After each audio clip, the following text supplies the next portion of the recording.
अपने ही चंचल मन को अपने ही बस में करके स्वयं मैं कौन हूं का परिचय प्राप्त करने की दृष्टि से साधना करते करते आज 833 दिन हो गए।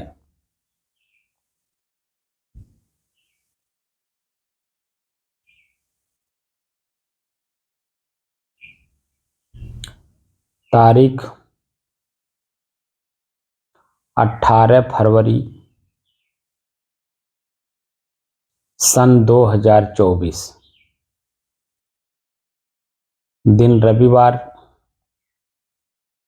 प्रातः काल का समय।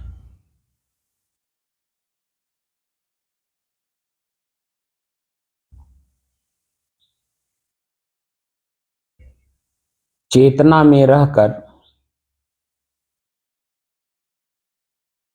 दृष्टा दृश्य का अभ्यास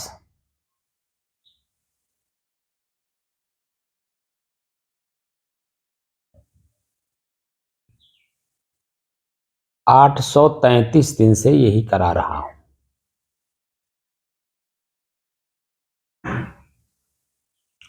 मन हमारा चंचल है, इसलिए समझ में बातें कम आती हैं, क्योंकि ये अनादिकाल से बहिर्वृत्त हुआ है और मैं इसी में उलझा हुआ हूं। इसलिए सहज जो चीजें प्राप्त करनी थी या जो है वही कठिन लग रहा है।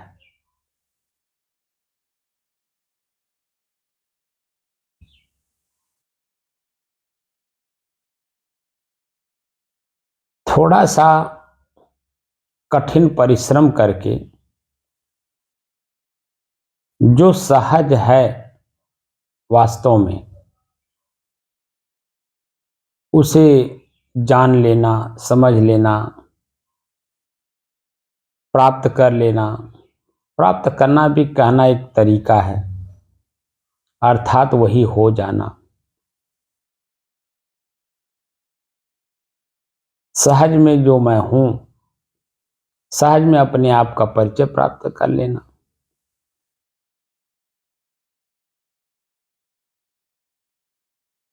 जो सहज में वास्तव में होगा वही सहज में हमें अपने स्वयं का सहजता में अनुभव करा पाएगा। जो स्वयं अपने आप में सहज होगा ही नहीं, किसी वृत्त में उलझा हुआ है, तो सहज में हमें अपने स्वयं का अनुभव कैसे कराएगा। हमारे जो धर्मशास्त्र हैं वो सीधी सीधी बात करते हैं, एकदम सहज में बात करते हैं। कोई कैवल्य की बात करता है तो कैवल्य का मतलब होता केवल अकेला, स्वयं की परिचय प्राप्त करना। स्वयं मैं अकेला हूं। हमारी अनेकों प्रकार की वृत्तियां हमें उलझाई हैं, हम उन वृत्तियों को ही अपने आप को मान के काम करते हैं जो कि वृत्ति मैं नहीं हूं।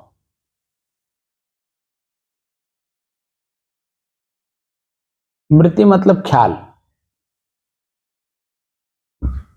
उसको हमारी भाषा में स्मृति कहते हैं। सहज अगर उसको करें तो ख्याल, और अगर उसको नीचे ला करके हम उसको शब्द को सहज करें तो ख्याल।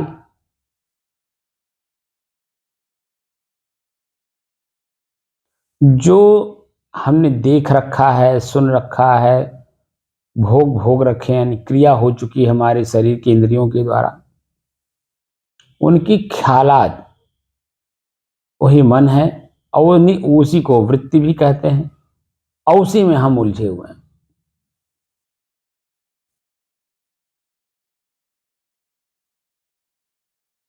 उसे ही हमें सुलझाना है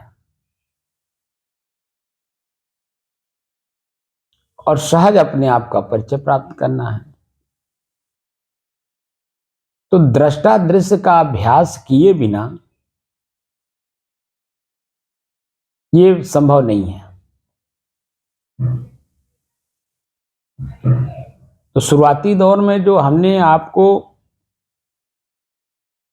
श्वास देखने की बात कही,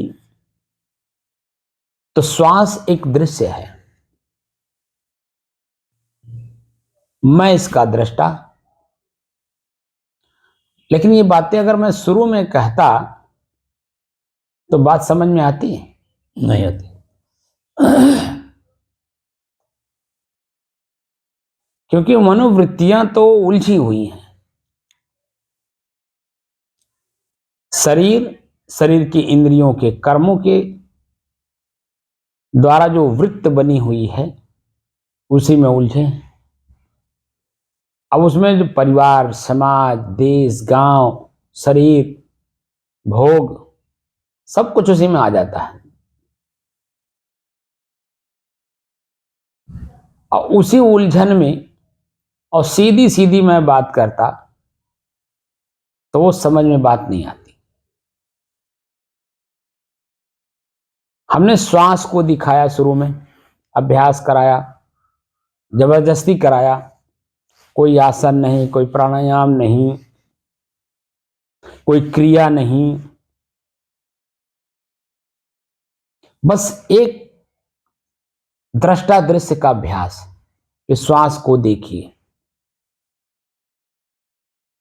अब ये श्वास, लोग चाहते हैं परमात्मा को प्राप्त करना, उनसे मिलना, उनका दर्शन करना,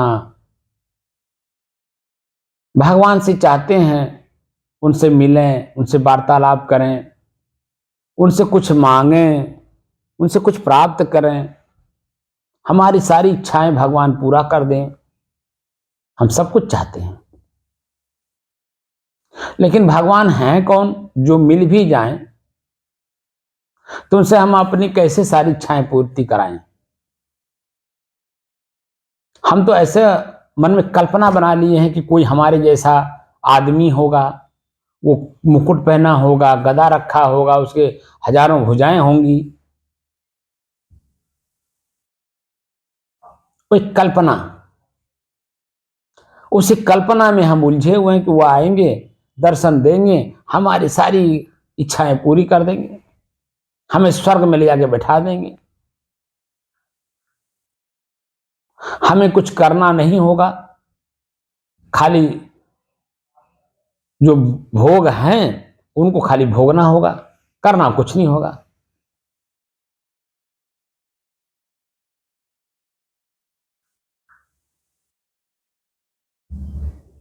ऐसे मन में कल्पना लेकर के हम घूम रहे हैं, लेकिन प्रत्यक्ष कहीं कुछ दिखता नहीं है।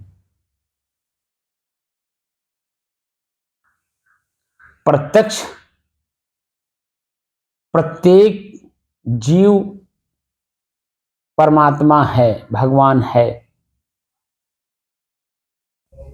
वो हमारी इच्छा पूरी करता है, लेकिन क्या दिखाई देता है? सबसे पहले हमारी मां, वो परमात्मा है कि नहीं, भगवान है कि नहीं, देवी है कि नहीं, वो हमारे शरीर को अपने गर्भ में, अपने शरीर के अंदर में रख करके वो कैसे पालन करती है। जिस दिन गर्भ ठहरता है उस दिन से लेकर के बच्चे को बाहर निकालने तक माँ की स्थिति कैसी होती है, वो हमें क्या दे रही है। हमारा पूरा हाथ, आंख, नाक, कान, पूरा शरीर एकदम स्वस्थ बना करके हमें दे रही है। क्या इस समझ में बात आती है कि माँ सबसे बड़ी देवी है। वो हमें, हमारे शरीर को हृष्ट पुष्ट ताकतवर बना करके मुझे सौंप रही है। लो, जब बाहर हम आते हैं तो पिता हमारे अपने शरीर को देख रेख करने के लिए बेचारा दिन रात मेहनत करता है, परिश्रम करता है, पसीने बहाता है, ठंडी गर्मी बरसात भूख प्यास मान अपमान कुल सहता है। कई बात समझ में आती है? क्योंकि वृत्तियां उलझी हुई हैं, हमको कल्पना में डाल दिया गया कोई एक आएगा, सिर पे सोने चांदी हीरे मोती का मुकुट पहना होगा, उसका रूप रंग ऐसा होगा, सोने चांदी से उसका शरीर लदा होगा, बस वही एक आएगा, हमारी सारी इच्छाएं पूरी कर देगा। आज जो प्रत्यक्ष में हमारी सारी इच्छाएं पूरा कर रहा है वो हमें भगवान परमात्मा दिखाई नहीं देता है।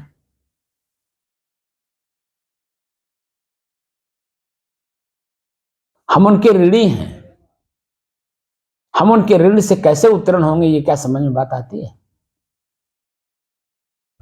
मां, पिता, अब इन दोनों के संबंध में जितने भी लोग परिवार के सदस्य हैं उनके हम सबके ऋणी हैं कि नहीं? जी, बात समझ में आती है? कुछ समझ में नहीं आती। ये व्यवहारिक बात कर रहा हूं मैं, छोटी सी, क्योंकि मुझे अपने स्वयं का परिचय नहीं है, मैं कौन हूं। और जिस दिन अपने स्वयं का परिचय प्राप्त हो जाएगा, मेरे स्वयं के शरीर के लिए जितने भी लोग सहयोग दे रहे हों वो पूजनीय है कि नहीं? जी,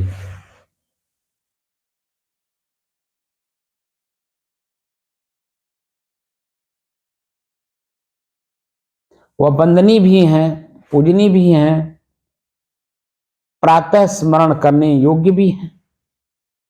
लेकिन क्या हम उनके लिए ऐसा कुछ करते हैं कि वो सुखी रहें?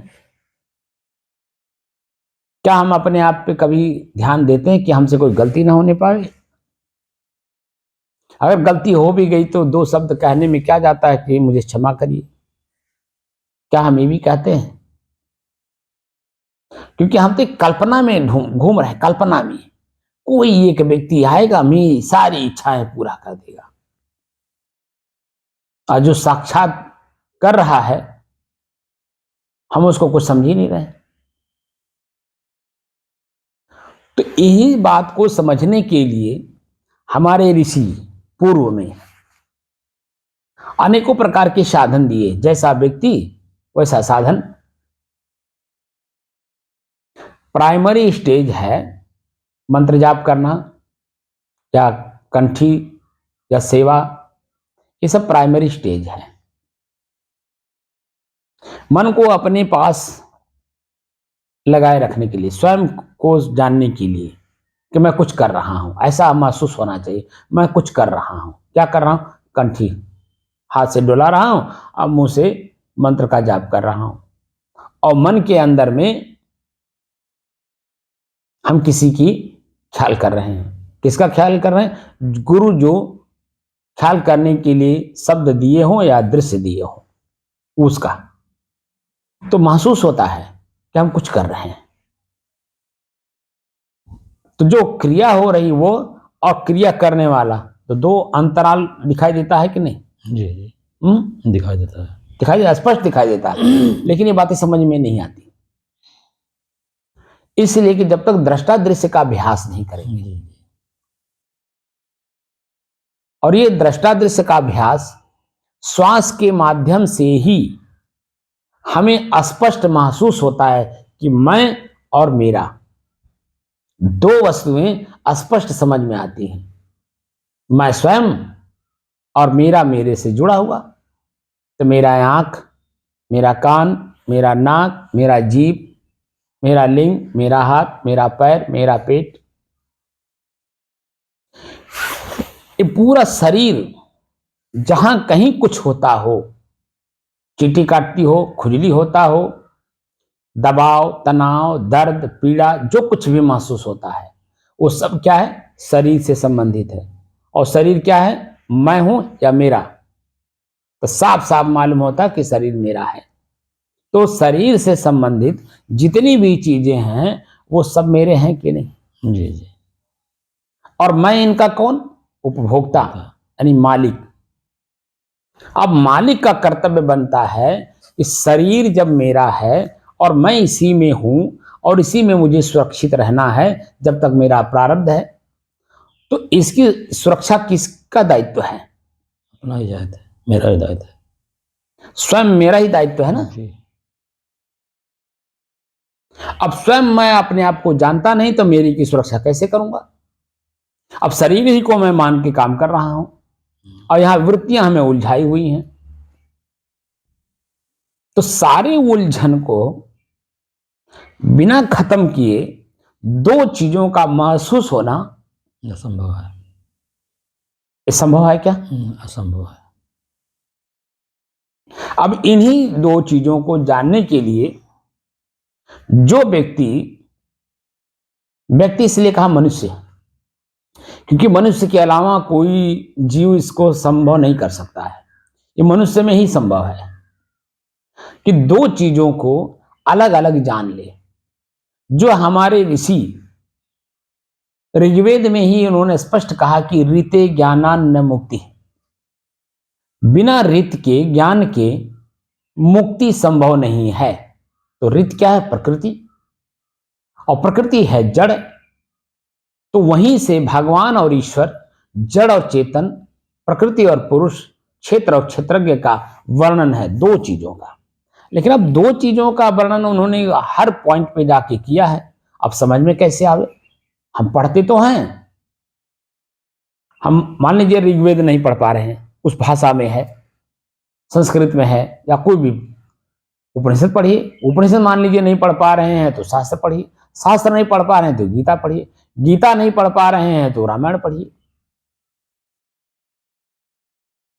बीजक को समझना इतना आसान तो नहीं है, लेकिन जो बीजक को भी पढ़ते हैं उनका दायित्व बनता है। बीजक में भी वही बात कही गई है, जो है सनातन सोई भूला, अब सो भूलें खाया, भूल मिटे गुर मिले पारखी, पारख दे ही लखाई, कहीं कबीर भूल की औषध, पारख सबकी भाई। पारख क्या है? जानकारी, ज्ञान। ज्ञान क्या है? तर्क। तर्क से जाने बिना दो चीजें अलग अलग हैं ये समझ में नहीं आती।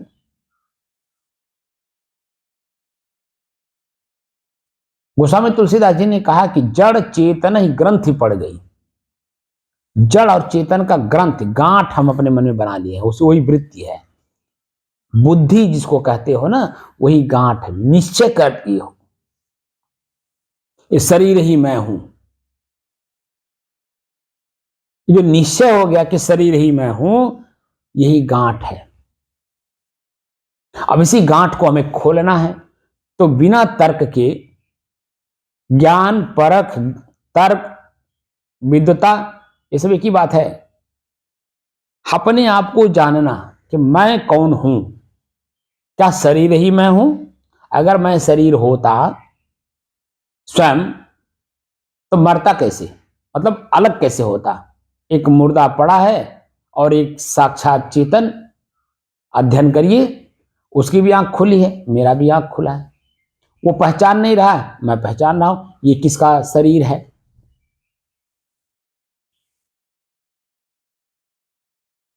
क्योंकि उस शरीर को भोगने वाला, उसका मालिक उस शरीर से उतर गया। जैसे गाड़ी पर से ड्राइवर उतर जाए तो क्या गाड़ी 1 इंच भी आगे बढ़ेगी? ना।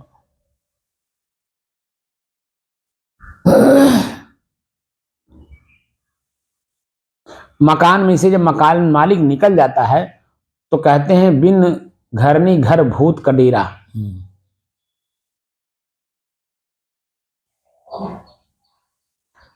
यही शरीर वो तो जाता आज अच्छा लग रहा है और यही शरीर कल मिट्टी हो जाएगा, सड़ेगा, गलेगा, कीड़े पड़ेंगे जब मैं इस शरीर में नहीं रहूंगा।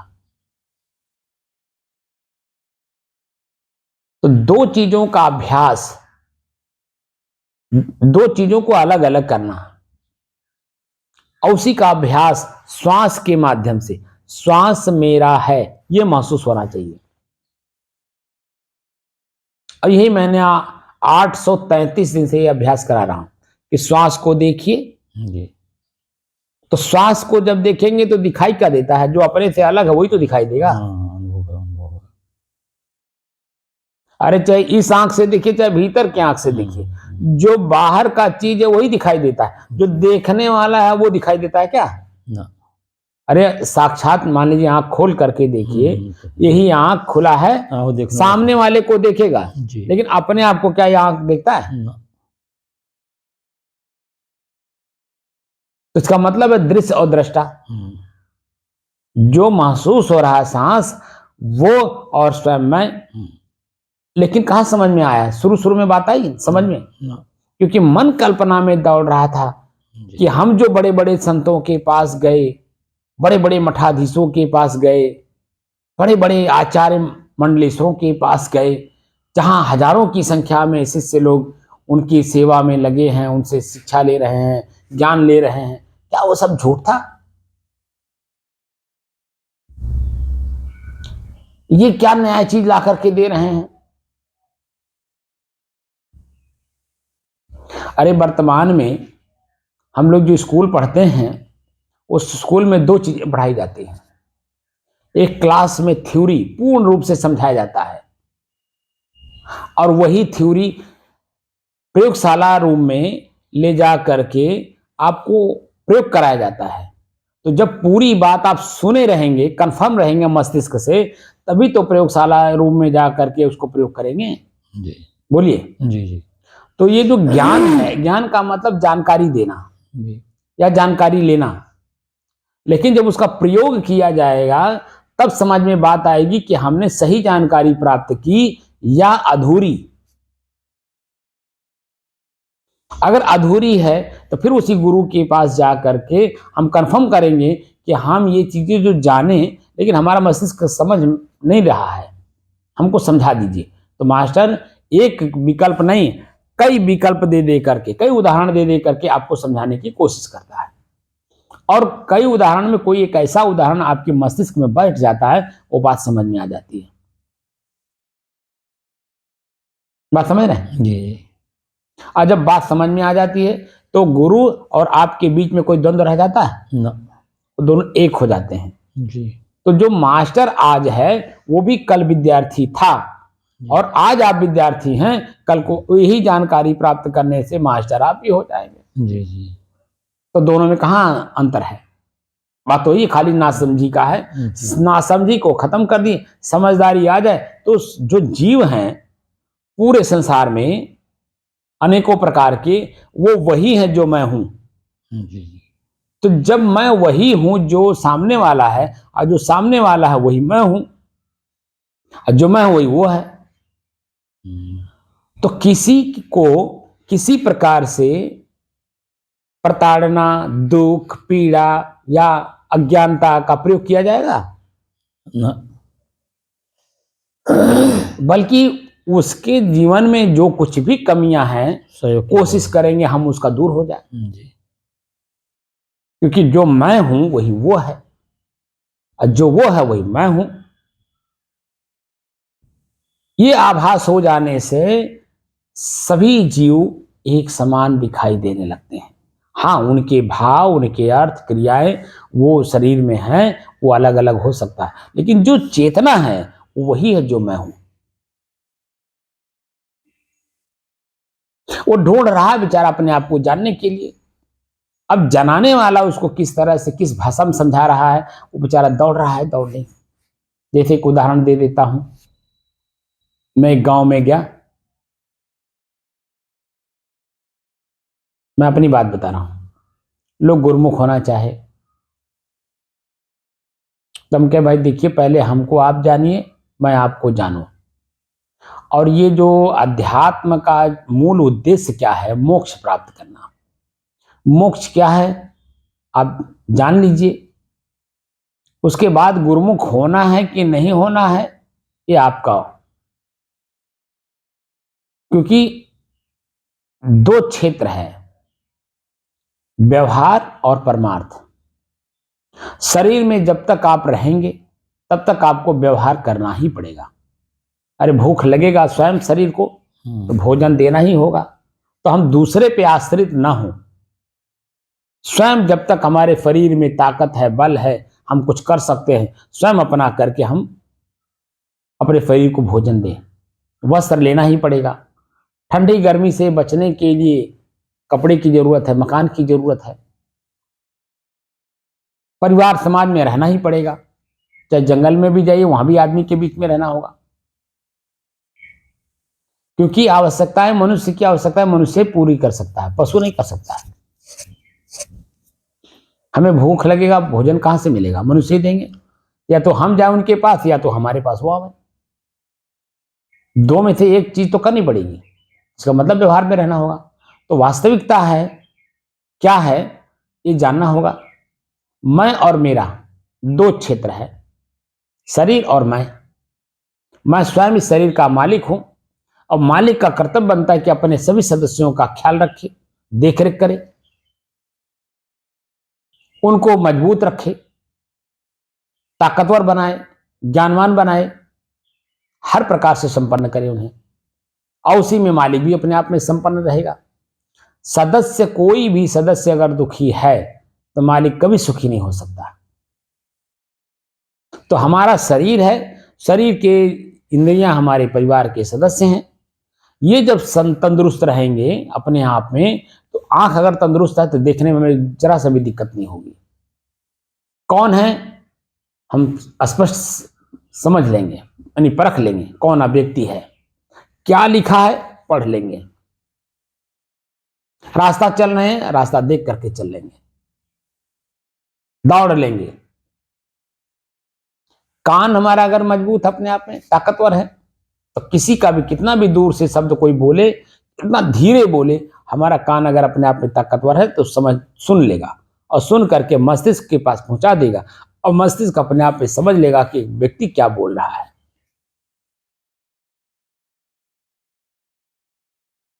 इसी तरह से हमारे पूरे शरीर के अंग अगर मजबूत है, अपने आप में ताकतवर हैं, तो ये मेरा पूरा शरीर प्रफुल्लित, प्रसन्नचित, आनंदित रहेगा, और इसी के बीच में मैं भी प्रफुल्लित, प्रसन्नचित, आनंदित रहूंगा। लेकिन कहीं कुछ हुआ, एक छोटा सा कांटा गड़ता है पैर में, छोटा सा जी अब पूरे शरीर को दर्द देता है, जी और जब तक कांटा निकल नहीं जाता है तब तक हम उसी पे पीड़ित रहते हैं। जी तो इसका मतलब है कि इसका मैं मालिक हूं, कांटा निकाले बिना हम फुदक फुदक कर नहीं चल सकते, तो कांटा निकालना पड़ेगा। तो कांटा निकालने के लिए उद्यम कौन करेगा, स्वयं करना होगा। जी तो स्वयं मैं कौन हूं यही परिचय प्राप्त करना है, और साफ साफ है। व्यवहार भी करते हैं तो देखिए बचा के करते हैं, दूसरा भी कोई करता है तो उसको कहते हैं जरा बच के, बचा के रहना। साफ साफ कहते हैं, लेकिन अंदर से कंफर्म नहीं है कि मेरे ही द्वारा मेरे शरीर के सारे अंग तंदुरुस्त रहेंगे। जी और जब मेरे शरीर के अंग तंदुरुस्त हैं तो मेरे ही द्वारा परिवार के लोग तंदुरुस्त रहेंगे, समाज के लोग तंदुरुस्त रहेंगे। लेकिन क्या अपने आप का ख्याल है? ये जो वृत्तियां हैं अनेकों प्रकार की, एक दैवी शक्ति, एक आसुरी शक्ति, ये भी वृत्ति ही है।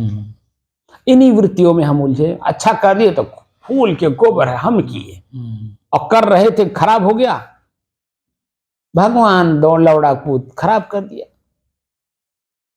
अब बताइए, कर हम खुद रहे हैं, दोस्त से उसको लगा दिए, भगवान वहां को,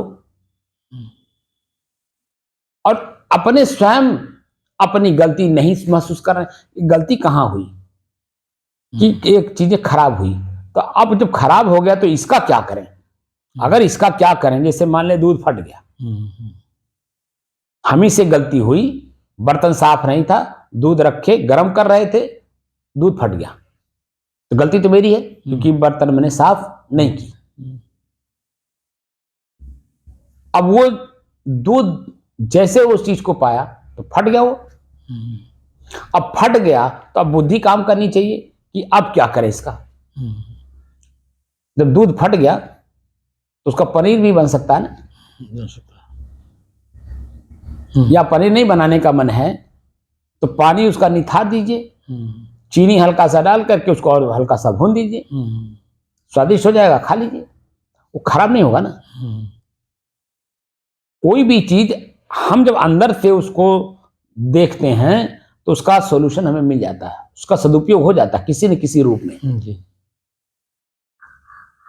लेकिन हम अपनी बुद्धि से को क्या कहें, दूध फटा नहीं, ले जा करके फेंक दिए, और उल्टा जन्म उसको गाली दे रहे हैं, दूध कैसा दिया वो कि फट गया। हम अपनी गलती नहीं ले रहे कि बर्तन हमारा खराब था।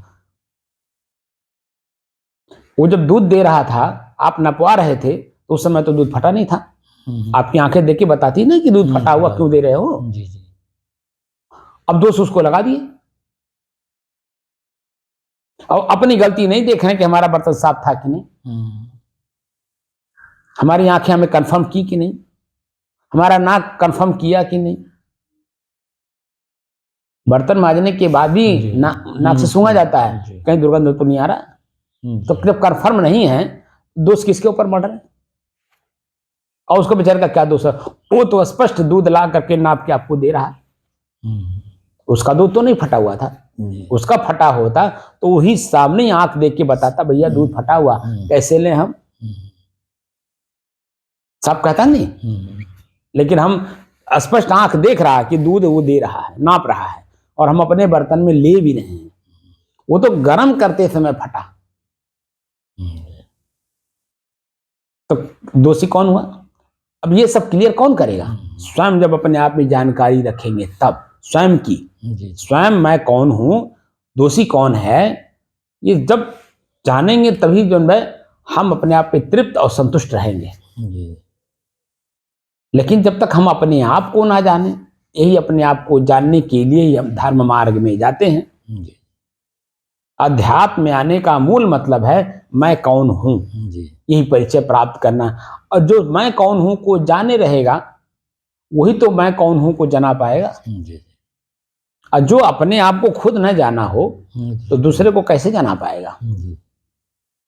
यही काम मैं कर रहा हूं, क्योंकि हमने संतों से, ऋषियों से पाया है। तो मेरा कर्तव्य बनता है कि जो मेरे पास बैठे, मैं सबको तो नहीं कुछ कह सकता, लेकिन जो बैठेगा मेरे पास उसको दो शब्द मैं जरूर सुनाता हूं। कल मैं मेहदावल गया था, तो एक चंद्रबली करके मिठाई की दुकान थी उनकी, मदनवाल थे वो, तो उनका शरीर छूट गया। तो जहाँ हम लोग गए थे वहाँ वो जो दुकान है वहाँ आप गए भी थे। हाँ, उनका शरीर छूट गया था। अच्छा अच्छा। तो उनके छोटे लड़के की शादी थी, शादी है आज। अच्छा। तो उनके जगह पर उनका बड़ा बेटा, अब मालू डलवाना है, शादी कराना है, तो पिता का काम कर रहा है वो। तो मालू डल कैसे डलवाएगा, चिंता था उसका। तो बिना गुरमुख हुए, तो पिताजी कबीर पंथ में थे, तो उनकी इच्छा थी, उस बच्चे की इच्छा थी कि घर के महाराज जी अगर हमको दीक्षा दे दें तो बड़ी कृपा होगी। वो बेचारा हमसे कहा, तो हमसे कहा कि जब मैं कहीं तो वहीं चले जाएं। हम के वहां जाना, तो देखिए वहां जाकर के करना ठीक नहीं है, दीक्षा नहीं, ठीक नहीं, ठीक तो है, लेकिन ये है कि आपको भंडारा देना होगा, क्योंकि वहाँ अन्य संत लोग भी तो हैं। उनके कम से कम 11 संतों के लिए आपको आचला ले जाना होगा, विदाई देना होगा। तो उसको भारी महसूस हुआ, तो फिर हमसे कुछ कहा नहीं। फिर मैं कई दिन के बाद फिर मैं फ़ोन किया, तुम हमको जवाब दिए नहीं। तो अपना जो भी कहना था वो कहा। तो फिर कहा कि जन 17 तारीख को हल्दी है, माड़ोड़ा पड़ेगा, उसी दिन हो जाए तो बढ़िया है। हम क्या, कोई बात नहीं, हम उसी दिन हम गुरुजी को ले आकर के आपसे करा देंगे। तो कल गए थे कराने, तो 11 बजे मैं वहाँ से 12 बजे के पहले ही मैं खाली हो गया। अच्छा अच्छा। वहाँ से वो भी आ गए 11 के आसपास। तो उनको दीक्षा उक्षा देकर, क्योंकि शादी का माहौल था, काम ज़्यादा था, तो हम लोगों को अपना काम करना था शॉर्टकट में करके। अरे माला ही पहनाना था, मंत्र ही देना था, तो ज़्यादा बवाल करने की कोई जरूरत नहीं। ये अरे भाई संबंध बनाना है गुरु शिष्य का। तो हम लोग तो देखिए, मेरा तो अपना ये है कि मैं कंठिए पहना देता हूँ सादा, मैं यहाँ चौकोक नहीं पूरता हूँ और टिटिम्मा नहीं करता हूँ, सीधे सीधे मंत्र कंठी दे देता हूँ, मंत्र दे देता हूँ। तो ही है, मैंने ही है। तो मैंने करा के हम 12 बजे के आसपास खाली हो गए, तो वो चले गए मगहर और हम वहीं रुक गए। तो मेरे दिमाग में बात आई कि पूर्व के लोग जो महदावल में अच्छे अच्छे संभ्रांत लोग हैं, उनसे हमारे पास आज पर्याप्त समय है, थोड़ा मिल रहे हैं, हम मिल रहे हैं, क्योंकि वो बेचारे जानते हैं, लेकिन मैं क्या कमाया हूँ, मैं क्या व्यापार कर रहा हूँ, उन लोगों को नहीं मालूम, वो पहले वाला उनको मालूम है। तो मैं गया, तो दुर्गा मेडिकल स्टोर है, उनके जो दुर्गा जी के लड़के हैं लाल जी, नाम मैं नहीं जानता था, तो कल जाना हूँ, नाम उनका लाल जी है, मैं उन्हीं को जानता था, इनका दुर्गा इन्हीं का नाम है, दुर्गा उनके पिताजी का नाम था। तो दुर्गा मेडिकल स्टोर पे कम से कम 2-2.5 घंटा में उनके पास। उधर ग्राहक भी आ रहे हैं, क्योंकि मेडिकल स्टोर है, ग्राहक भी आ रहे हैं, और मेरी नई चीज, अब मैं अभी उतावलापन दिखाऊं तो बात बनेगा नहीं। तो मैं कहा कोई बात नहीं, अपना काम भी करते रहो, जब नहीं ग्राहक रहेंगे तो हम बोलेंगे, और हमारी बात खाली सुनो। पूरी बात उनको जब मैं समझाया, तो वो खुद बहुत धार्मिक है, 15 साल हुआ है, वो गुरुमुख भी है। कहा कि इसका मतलब मैं जो कर रहा हूं सब खराब है। मैं कहा कि मैं कैसे कहूं, मैं कैसे कह सकता हूं। हाँ, आप स्वयं आप अनुभव करो कि मैं क्या कर रहा हूं, सही दिशा जा रहा हूं कि विपरीत दिशा जा रहा हूं, आप खुद अनुभव करो। तो अध्यात्म शब्द से शुरू किया, अध्यात्म की पूरी व्याख्या कर दिया। तो अध्यात्म में लास्ट में आया कि मैं कौन हूं, ये बात आ गई। अब मैं कौन हूं को परिचय प्राप्त करने के लिए एक शब्द दूसरा नंबर पे लाया, विवेक। तब विवेक को मैंने पूछा कि आप विवेक को क्या समझते हैं? कहा ज्ञान, बुद्धि, दिल, दिमाग, वही सब जानते हैं जो वही बता, ये दुनिया बस जो जानते हैं लोग, इसलिए मैं पूछता कि आप क्या जानते हो। तो मैं कहा कि क्या जानते हैं वो आप अपने पास रखिए, ये जो शब्द है यह आध्यात्मिक शब्द है, ना कि व्यवहारिक। इसका एक ही मकसद है कि दो सामान एक में मिला है, अलग अलग कर देना। अब इसी को हमें आगे बढ़ाना है, विवेक को ही। अब दो सामान एक में मिला है, अब उसको समझ लो। तो प्रश्न मैंने पूछा कि ये शरीर मैं हूं या ये शरीर मेरा है? तब ज्यादा 30 सेकंड में ही उसने उत्तर दिया कि ये शरीर मेरा है। तो मैं पूछा कि मेरा है, मेरा का मतलब जानते हो? कहा कि नहीं। मैंने कहा मेरा का मतलब मेरे से अलग तब मेरा, न कि वो मैं। अगर ये शरीर मेरा है तो क्या आपको अनुभव हुआ कभी कि मैं शरीर मेरा है, मैं इससे अलग हूं?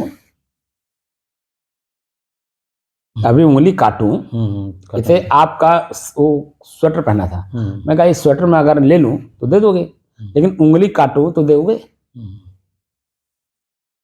कि स्वेटर में चेतना नहीं है, इसमें चेतना है, क्योंकि मैं इसमें हूं, इसलिए नहीं दोगे, क्योंकि दर्द महसूस होगा, और दर्द इसको नहीं महसूस होता है, स्वयं मुझे महसूस होता है, क्योंकि मैं इसमें घुला मिला हूं। अब पूरा जब क्लियर किया, दृष्टादृश्य का अभ्यास, पूरी बात, तब उसके समझ में पूरी बात आ गई कि मैं जो कर रहा हूं, पूजा पाठ, ध्यान, स्नान, तीर्थ, व्रत, ये वो सब लगता है कुछ नहीं।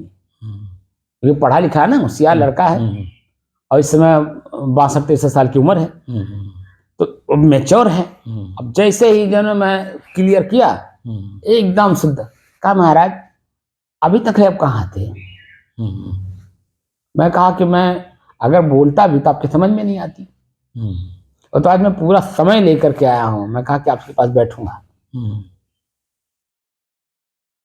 और उनको पूरी बात, मैंने 3 आदमी के पास कल गया। एक तो मैंने उसके पास गया तो चौथा था जिसके वहां पहले जाना था, वो तो चौथा में गिनती है, लेकिन 3 हमारे मन में थे इनके पास जाना है।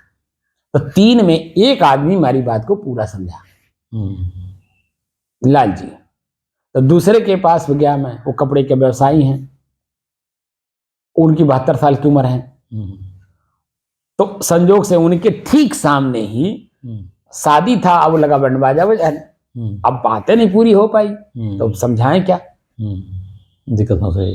लेकिन अध्यात्म को बता दिया लिख करके। तो मेरा नंबर लिए, कह कि अब हम कब आपसे बात कर सकते हैं? हम कहे कि सुबह 5 से 8 और शाम को 5 से 8 बजे के बाद कभी बात कर सकते हैं। हाँ, अगर ना भी उठे तो मैं कॉल बैक करता हूँ, और समय नहीं है तो समय निकाल के फिर बात करता हूँ, लेकिन मैं करूँगा पक्का है, और आपके मन के जो भी भ्रम है वो दूर करने की कोशिश करूँगा। फिर एक बहादुर वर्मा है जो भजन भी गाते हैं दुर्गा जी पे, जगराता वगैरह भी करते हैं, उनके पास गए। तो असल में वृत्तियां जिसकी बिखर गई हैं तो उसको समेटने में काफी समय लग जाएगा। अब वो अचानक एक बैग में कोई बात करने से वो पल्ले नहीं उनके पड़ा, जो कि सुनार हैं और भजन भी गाते हैं। उस समय उनकी भी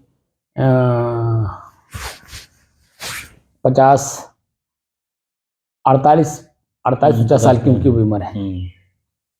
तो खैर सुन तो लिए, यानी कुल मिला करके 5 बजे तक मैं वहीं था। अब पूरी बात सबको समझाया, और कुछ पल्ले पड़ा, कुछ पल्ले नहीं पड़ा। अब जो पल्ले नहीं पड़ा, अगर जिज्ञासु होंगे तो खोजेंगे, कभी तो मन शांत होगा। जब शांत होगा तो बातें पिंच करेगी। हमारा काम है कान में डाल देना, मस्तिष्क में। और जब मन शांत होता है, उस लेवल पे पहुंचता है तो पंच करता है कि यहाँ तक तो बात पास पकड़ लेगी, इसके आगे नहीं पकड़ा, आगे क्या है, आगे क्या है। तो वो खोजेगा, और जब खोजेगा तो हमें खोजेंगे। अगर इसी मतलब हमारे शरीर में रहते रहते अगर उनको पकड़ में बात आ जाएगी तो आ जाएगी, नहीं तो वो खोजते रहेंगे बेचारे, कल्पना में से वो दौड़ते रहेंगे। सुने नहीं, क्योंकि जो बातें जिसकी होती है वही वो समझा पाता है। दूसरे व्यक्ति के पास जाएंगे वो समझेगा ही नहीं, क्योंकि वो उसके बारे में जानता नहीं। खाली वो तो है, ये घुस गया है बस, है ना जी। लेकिन जब जानकारी पूरी हो जाती है तब मन अपने आप में संतुष्ट नहीं होता, तृप्त हो जाता है। और तृप्त हो जाने का मतलब है कि उस पर तब सब समझ में भी आती है, तो अच्छा भी लगता है, मतलब फिर तब उससे जानकारी होने को इच्छा करती है। वही बात कह रहा हूँ। तो समझ में नहीं आती साहब, तो तक मतलब नहीं समझ आती तो नहीं महसूस हो पाता है, लेकिन जब समझ आने वो लगता है क्या बोल रहे हैं। हाँ, वो अलग लगता है अपने को ही। जब समझ में आने लगती है तो बहुत अच्छा लगती है, और आगे क्या है, और आगे क्या, तब समझ में आती है मतलब। और अब 2 चीज को जानना है, बस मैं और मेरा। तो शरीर मेरा है, बस ये कहाँ समझ में बात आती है। लेकिन ये सहज है, लेकिन सहज को हम असहज बना रखे जी। किसी को भी समझा दीजिए, अगर खाली समझाने की बात है जी, उसकी कान में डाल दीजिए, वो भी क्योंकि चिंतनशील व्यक्ति है ना, भले वो स्कूल का पढ़ा लिखा नहीं है, अक्षर नहीं जानता है, लेकिन चेतना तो है ना, उसकी भाषा में उतर करके उसको बात को समझा दीजिए, पकड़ लेगा, तुरंत पकड़ेगा। अब ये है कि हमारे पास समय नहीं है उसको समझाने के लिए, उसके पास समय नहीं है कि मेरे पास समय देकर के समझ ले। यही अंतर पड़ रहा है, इसीलिए वो बेचारा, हम भी दुखी हैं, वो भी दुखी है। आपका तो सौभाग्य है जी साहब कि पूरा पर्याप्त आप समय दे रहे हैं, और मैं भी पूरा पर्याप्त समय दे रहा हूं जी साहब, बिल्कुल सही। अन्यथा आज के समय में आप देख ही रहे हैं जी साहब, जेकरे पास मतलब इस जीवन में पूरा खा पी करके खत्म करने का पूरा व्यवस्था है, वह व्यक्ति भी और लगा हुआ है उसी में जी, जो कि पूरा पर्याप्त समय आपको देना चाहिए अपने परिचय के लिए जी। ये शरीर, इसका जो भोग है ना, प्रारब्ध इसको बोलते हैं, वो ऑलरेडी फिक्स है। शाम तक आपको नॉन रोटी, हाँ, जो दूध जो रोटी, मिलना दाल मिलेगा। भात सब मिल जाएगा, जो मिलना है। जी लाख आप प्रयास कर लीजिए, जी। जो आपका प्रारब्ध है उतना मिलेगा, उससे ज्यादा नहीं। जी। तो और प्रारब्ध बनाया जाता है, हम्म, लेकिन हमको मालूम नहीं है कि प्रारब्ध कैसे बनाया जाता है। हम्म, तो मैं उदाहरण कई बार दिया हूं कि प्रारब्ध कैसे बनता है। जैसे मान लीजिए आप भी बनिया, हम भी बनिया, तो उसको वो बोलते हैं सूदखोर। एक शब्द है सूदखोर। जी जी तो आप भी सूदखोर, मैं भी सूदखोर। जी। तो सूद कहां से लेंगे? आप 100 लोगों को सूद में ब्याज पे पैसा दिए हैं, और मैं 50 लोगों को दिया हूं। आप 100 रुपया दिए हैं, हम 50 रुपया दिए हैं। तो उसी हिसाब से तो कलेक्शन करेंगे। जी। कलेक्शन जो करेंगे हाँ, हम हिसाब से करेंगे। उसी के हिसाब से करेंगे। ऐसे ही आंख से देख करके कौन सा चीज हमने किसको दिया है, कान से सुन करके कौन सा चीज किसको दिया है, नाक से जो है सुन करके कौन सा चीज किसको दिया है, जीभ से स्वाद लेकर के कौन सा चीज किसको दिया है, हाथ से क्या किया हूं, लाठी चलाया हूं, भाला चलाया हूं, फरसा चलाया हूं, गोली चलाया हूं, या किसी को पानी पिलाया हूं, या किसी की सेवा किया हूं, किसी को वस्त्र दिया हूं, जो कुछ भी इससे हम किए वही हमारा संस्कार बनता, वही प्रारब्ध है। वर्तमान का संस्कार ही आगे के लिए प्रारब्ध बनता है। जी जी। तो हमें अगर आप भाला मारेंगे तो हमको भाला मिलेगा। भाई जिसको जो चीजें दिए रहेंगे वो सुरक्षित रखेगा, वही तो मुझे लौटाएगा। तब पीड़ा दिए हैं, भाला मार के पीड़ा दिए हैं, तो पीड़ा हमें मिलेगा। लेकिन हम किसी को पानी पिलाए हैं, किसी की सेवा किए हैं, किसी को वस्त्र दिए हैं, किसी को भोजन दिए हैं, इसी से परिश्रम करके, तो हमको वही मिलेगा ना। हम किसी का सम्मान किए हैं, फूल माला पहनाए हैं, तो वही हमें मिलता है। तो लेकिन हम संतुष्ट अपने आप पे नहीं हो पाते। इनकी माला पहरावल जाता, हमें कहने पहरावल जाता। वर्तमान में ईर्ष्या करते हैं। भाई वो तो पहले का दिया हुआ चीज वो पा रहे हैं, हमने दिया नहीं तो कैसे पा जाएंगे? तो हम भी देने का प्रयास करें, हम ही सेवा करें दूसरे की। ये प्रतिक्रिया में अनुभव होता है। लेकिन क्रिया हो रही है, अब हमें ईर्ष्या कर रहे हैं।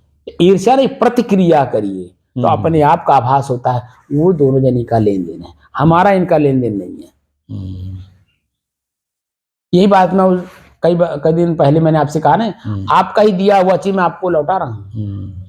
कई बार कहें, मैं दूसरे का सामान दूसरे को नहीं दे रहा हूँ, आपका ही सामान आपको लौटा रहा हूँ, क्योंकि मैंने आपसे कभी प्राप्त किया है।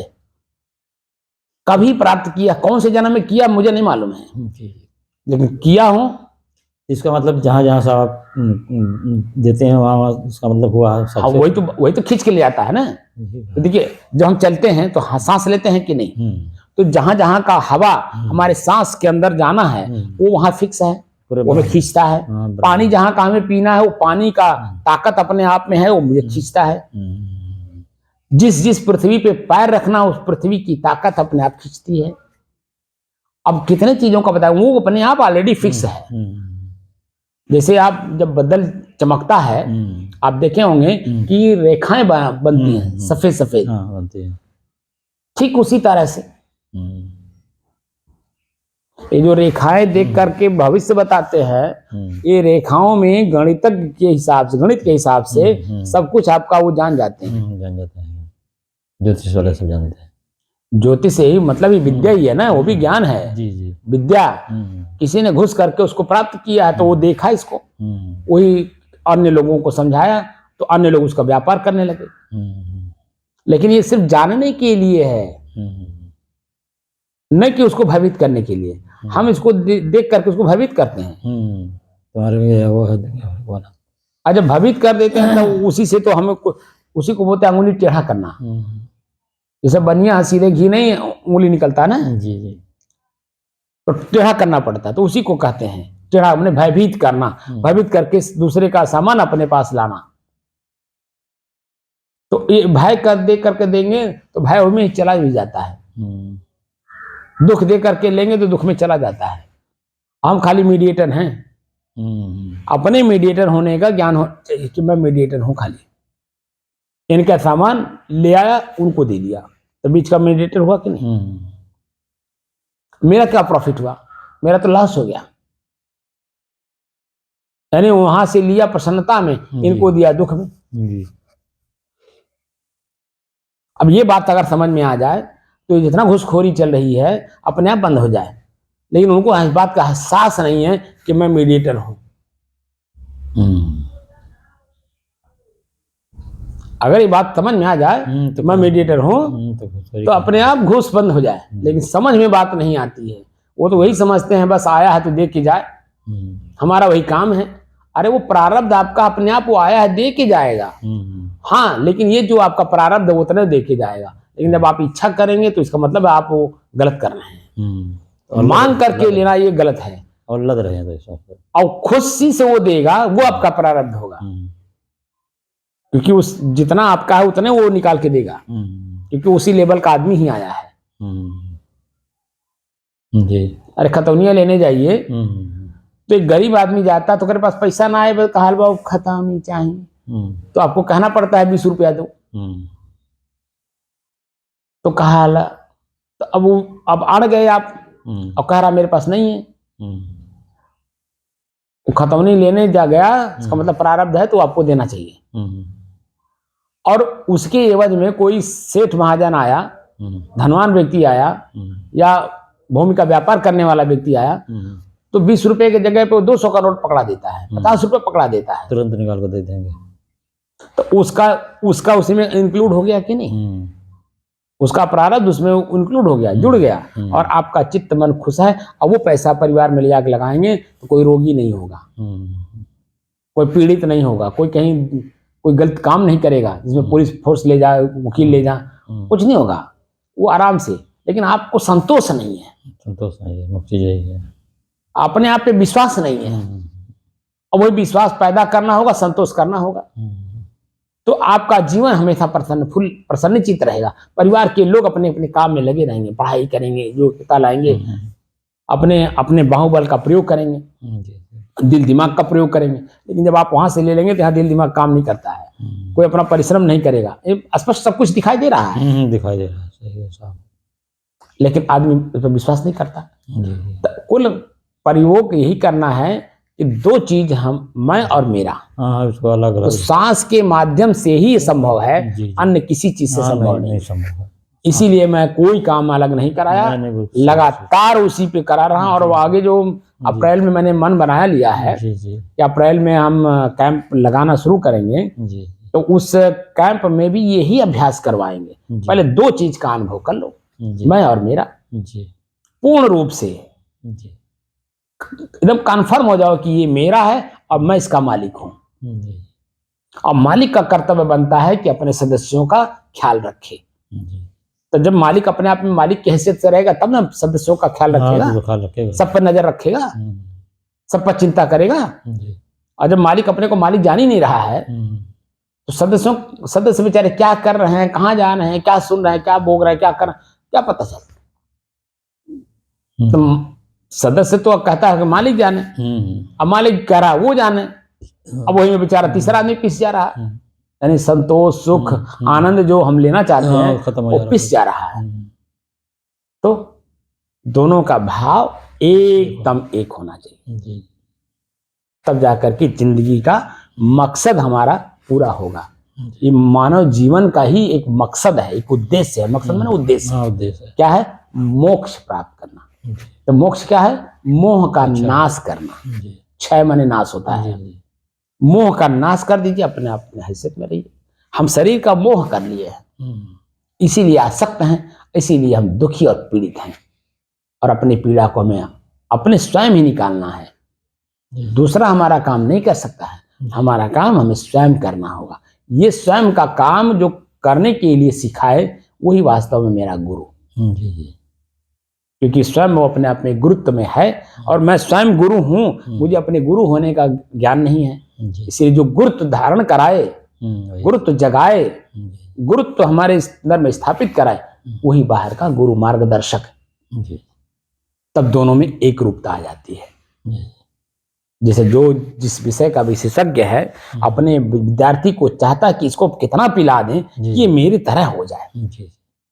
गणित का मास्टर, अंग्रेजी का मास्टर, इतिहास का मास्टर, हिंदी का मास्टर, वो बेचारा पूरा अपना जोर लगाता कि विद्यार्थी को हम क्या पिला दे कि ये हमारी तरह बन जाए।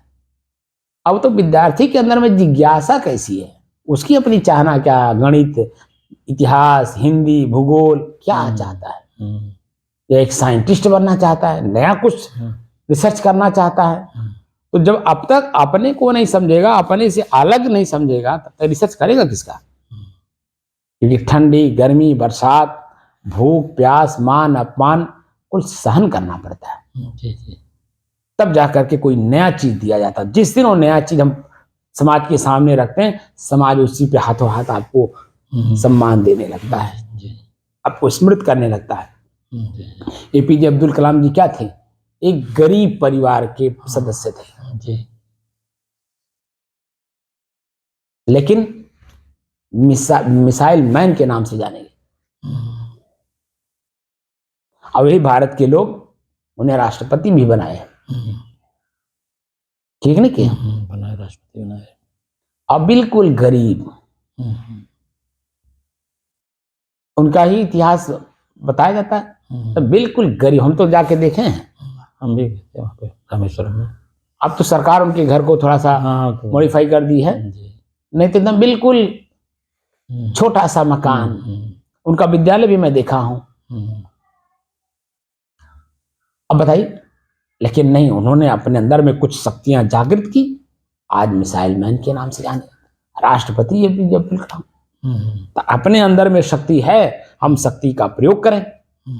जिस क्षेत्र में हमारी शक्ति है उस क्षेत्र में, यानी जिस क्षेत्र में हमारे मन में सहज भाव से काम कर सकते हैं, उसी में लगे रहिए, लगे रहिए, लगे रहिए। एक दिन ऐसा आएगा, यही समाज आपको याद करेगा स्मृति के रूप में। समझ में? बस खाली अपने श्वास को देखे कि मेरा श्वास उतनी दूरी पर, जितनी दूरी पर आप और हम हैं। उधर श्वास अनुभव होने लगेगा तो हमारी सारी चीजें हमसे अलग महसूस होने लगेंगी, तब हम इनको पूरा मेंटेन करेंगे। इनकी सुरक्षा हमारा दायित्व है, ये हमें समझ में आएगा। और मैं कौन हूं? मैं सूक्ष्म से सूक्ष्मतर हूं, एकदम शांत। जो अनुभूति भी हो रही है, ये अनुभूति भी मन के द्वारा हो रहा है, मेरे द्वारा नहीं हो रहा। वो अनुभूति भी खत्म हो जाएगी, शेष में रह जाओ। तो जब वो स्थिति आ जाती है तो शरीर का भी आभास नहीं होता है। जब हम अपने साधना में रहते हैं, आप आए होंगे, देखे होंगे मैडम मस्त, जो कि मैं 5 बजे आके बैठा हूं, एकदम अपने आप में। वो तो 7 बजे से चेतना आई है, तो हम कहे कि 2-4 शब्द जो मन में आ रहा है उसको हम दे दें आप लोगों को, क्योंकि ये सब चीजें मिलती नहीं है, और जो चीजें ना मिलती तो मेरा कर्तव्य है कि उसको हम बाजार में रख दें। कोई तो एकाध व्यक्ति, लाखों में एकाध व्यक्ति कोई इसको सुनेगा, और जो सुनेगा उसका मस्तिष्क कुछ क्लियर होगा, और जब क्लियर होगा तो पक्का है कि वो अपने को जानेगा। और जो अपने आप को जान लेता है ना, वो अपने ही चीजों का सदुपयोग करता है। आँख का प्रयोग सदुपयोग में लाएगा, कान को सदुपयोग में लाएगा, नाक को सदुपयोग में लाएगा, पैर को, हाथ को, पेट को, सबको सदुपयोग में लाएगा, क्योंकि सब मेरे हैं, मैं नहीं हूं। इसलिए ठोस के खाएगा नहीं, दौड़ेगा नहीं, आंख से लगातार देखेगा नहीं, लगातार कान से सुनेगा नहीं, बस उचित जितनी आवश्यकता है, बाकी शांत अपनी स्थिति में रहेगा, स्वयं की अपनी स्थिति में रहेगा, और इस जीवन को सार्थक करेगा। समझ में आ गई? साहिब बंद कर दीजिए।